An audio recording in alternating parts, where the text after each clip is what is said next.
Sarap manapak ng Koreana. May nakaranas na sa inyo na ano, alam mo yun, alaga nyo yung inyong buhok, mahaba na yung inyong buhok, alaga sa treatment, tapos, yung maganda naman na yung inyong buhok. Ay kaso mas gusto nyo pa rin gumanda ng kaunti pa. At ako katulad ko gahoy, ako busy sa umaga. Yung buhok ko dati, ano, mahaba ho yung buhok pero medyo may pagkakulot ho. Kaya kailangan ko ho talaga na straight, no. Gumamit ng straightener. Kailangan ko siyang straight sa umaga. Ay ako yung late lagi. Ang ginawa ko nagtanong ako sa katrabaho ko, saan ka maganda na parlor dito? Sabi ko ganyan. At ako halos napuntahan ko na yung mga parlor din. Wala namang matino. Lagi sinisira ang aking buhok. So, may inirecommend. Kuya ko naman si Gaga, sige. Sabi, magaling daw dun Di ako nga hoy punta. Pagdating ko ho doon, sinabi ko sa kanya, yung buhok ko ay sensitive ho. Ano ha? Sabi ko ganyan. Medyo manipis ho yung strands ng buhok ko, pero makapal ho ang aking marami ho. Manipis pero makapal yung paano ba sabihin? Marami akong buhok. Yun. Gusto ko lamang na ma-straight yung aking buhok. Sabi sa parlor, sige, okay. Ko, pinaupo na ho ako dun. Inong time na yun ako, medyo pagod Tutulog-tulog ho ako. Ipagising ko ho. Sabi lang isa kay, tara na, banlawan na natin. Ko, pagkabanlaw ko ho ng aking buhok. Daig pa ho akong nakuryente. Lalo na hong nakulot. Ano, king. Di huy gayon. Tapos yun, in-straight na hong gayon. Sabi niya hindi ka nito makakalabas, nasunog ang iyong buhok ko. Ako alam niyo, hindi ko alam kung ano sasabihin ko. Sabi ko siya, sige, gupitin mo na lang. Tapos nung nagupit na niya, sabi, pag ginupit pa lang garni, hindi maganda. Straightin ulit natin. Di, ni-straight ho ulit. Ako na may sigaga, pumayag. Alang, nandun na nung ni-straight ulit. Aray, pati ang aking cellphone nung in-straight ho ulit, lalo na nasunog yung buho ko. As in yung pag hinawakan yung gayan, talaga naman napuputol. Yun, di ho nung na-straight ng gayon, lalo pumangit ho yung aking buhok. Ako maiyak-iyak na Tapos sabi sa akin siya, kailangan talaga natin gupitin na lang ang iyong buhok. Di yan nga ginupit.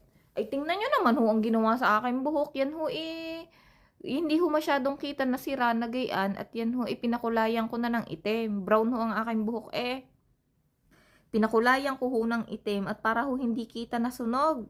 Tingnan nyo naman daig ko pa ang nakuryente. Ayan tingnan nyo, ang pagkapangit. Talaga naman alam nyo tuwing nadadaanan ko yung parlor na yun, sarap na budbudan sarap buhusan ng gasolina at sunugin sarap sunugin talaga ako nang gigigil. Tapos alam nyo ko siningil pa. Sinira na nga yung aking buhok, siningil pa ako ng 150. Di para ako nagbayad lamang para masira yung aking buhok. Salip na gumanday, lalo akong pumangit. Kapangit-pangit ko na nga tapos pinapangit pa ang aking buhok. Di lalo na akong pumangit. Di ang sarap. Kaya kayo, kung kayo ay curious, kung kayo tagahaman kung saan ako nagpaano ng buhok ko, i-PM nyo ako, sasabihin ko sa inyo. Nako! Hindi ko talaga i-recommend yun. Hindi na babalik doon.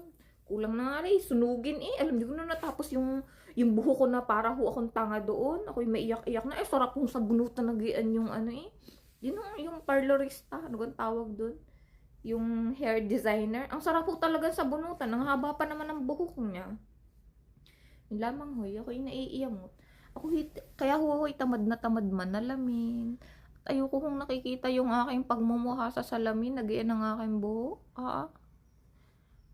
Di ako ayan, ang aking problema na buhok. Kailan pa ari hahaba, kailan pa babalik yung aking buhok. Di sirang-sira na. Lalo nang sinira ang aking buhay ng hanip na parlorista yun Paano pag ako makakahanap na rin ng ng mayaman, ng gwapo, ng matinong lalaki, yabang Joke lang. Pagkagarning kapangit-pangit ko na. Ang aking buhok talaga, visit. Yun talaga yung nakakapamura. Pagkagayon na parlor. Talaga sobra hate na hate ko yun. Hindi na, tingnan nyo naman Ako, daig ko pa yung alam nyo daig ko pa yung nakuryente Ayan tinamaan ng kulog at kidlat. Di daig ko pa yung Ayun nga ho, dahil ko pa ho yung nagkaroon ng tipos, nalagas ang buhok. Tingnan mo niya naman, ginupit nga hindi pa ho inayos. Ano ginawa ga ho sa akin buhok? Ang pagkasama talaga, tingnan nyo naman ho, kumpul-kumpul yung buhok o. Ayan o. Para humpugad ng maya. Ayan o, ang pagkapangit. Yun na yun. Kaya kayo, wala ho, huwag ho kayo basta-basta magtitiwala sa parlor sa Korea. Kung gusto niyo magpa-ayos ng buhok, ay kung gusto niyo talaga, gumastos na ho kayo, umuwi kayo ng Pilipinas. Meron naman ho siguro magaganda na parlor pero talaga ho, pag sa probinsya ho kayo, wala ho kayong masahang parlor na magagaling. Yan lang ha. Sige na guys, bye na.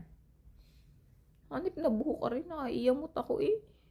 Lalo na kung pinasamang babae. Kasama-sama ko na nga babae. Tapos ginarne pa yung aking buhok eh. Nagmukha na nga akong ano eh.